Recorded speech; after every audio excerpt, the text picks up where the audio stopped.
Hello everyone, I am Umar Sheikh and welcome to the YouTube channel of Australia Immigration Matters. In this video, you will understand the basic guidelines and step-by-step process to get Australia PR.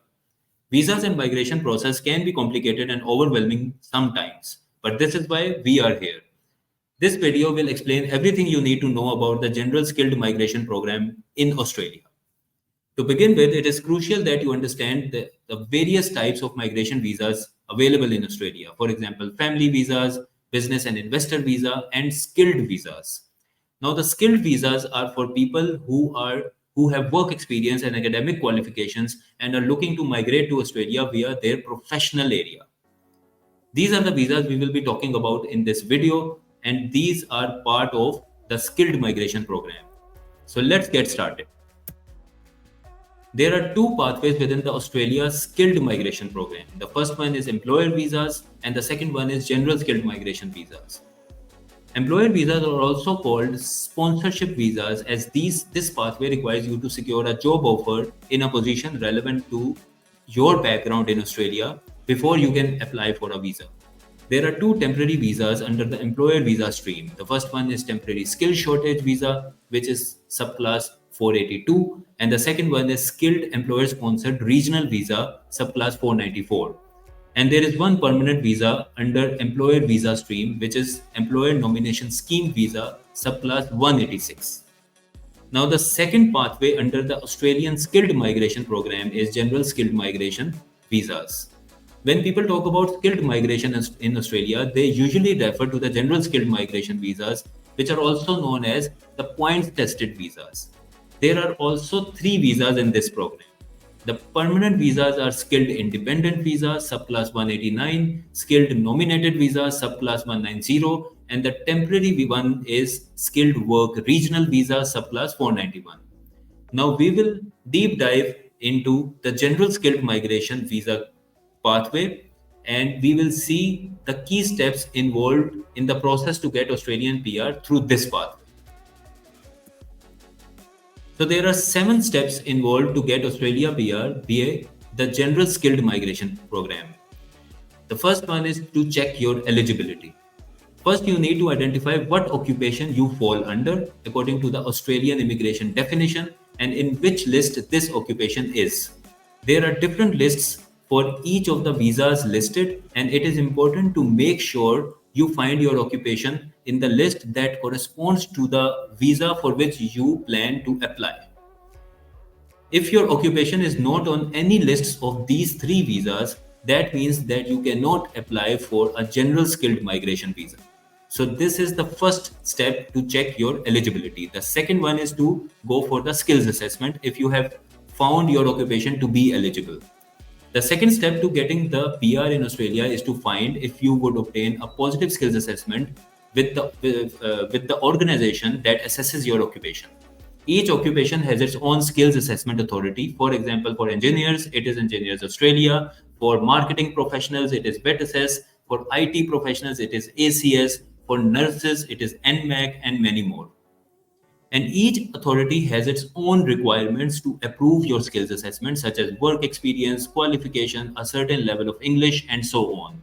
So it is crucial that you get familiar with the skills assessment authority for your occupation and what they require before you even start planning to apply for a visa and spend time and money on this project. The third step is to calculate your points, which is called points test system. The three skilled migration visas we mentioned, that is 189, 190 and 491, are points tested visas, which means that you will need to meet certain criteria and receive points for each category. This is a way for the Department of Home Affairs to determine who has the skills and attributes they are looking for to make a selection. The minimum points that will allow you to submit an expression of interest for one of these three visas is 65. The points are allocated in the categories of age, academic qualifications, work experience, proficiency in English, study in Australia, study in regional Australia, skilled spouse, single applicants, professional year, specialist education qualifications, and nomination and sponsorship from an Australian state. Also, there are special points for accreditation as a translator of another language, which is called a NATI test. Now there is a points calculator available on the official website of Department of Home Affairs through which you can estimate or calculate your potential EOI points.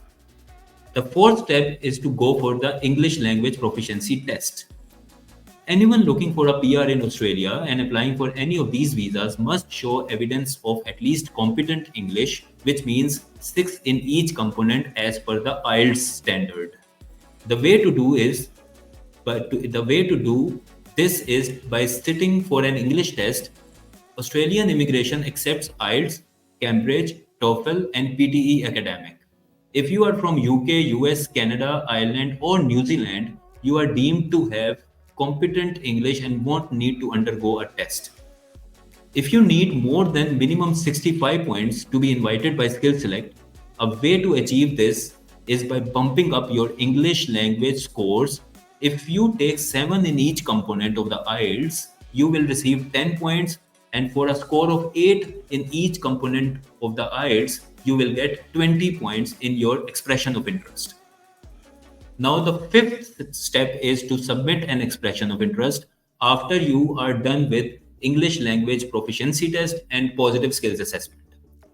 Even if you qualify, you can't just apply for a visa in Australia. You have to be invited by the government first, be it an independent 189 visa or a regional 491 or 191 visa, which will involve state and territories nomination as well. The way to get invited is by submitting an expression of interest through Skill Select portal, a system that selects applicants automatically based on the points test ranking.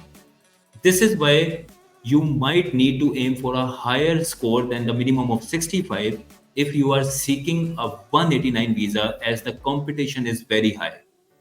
Now, the next step is to receive an invitation to apply or receive an invite. Wait for your invitation to apply.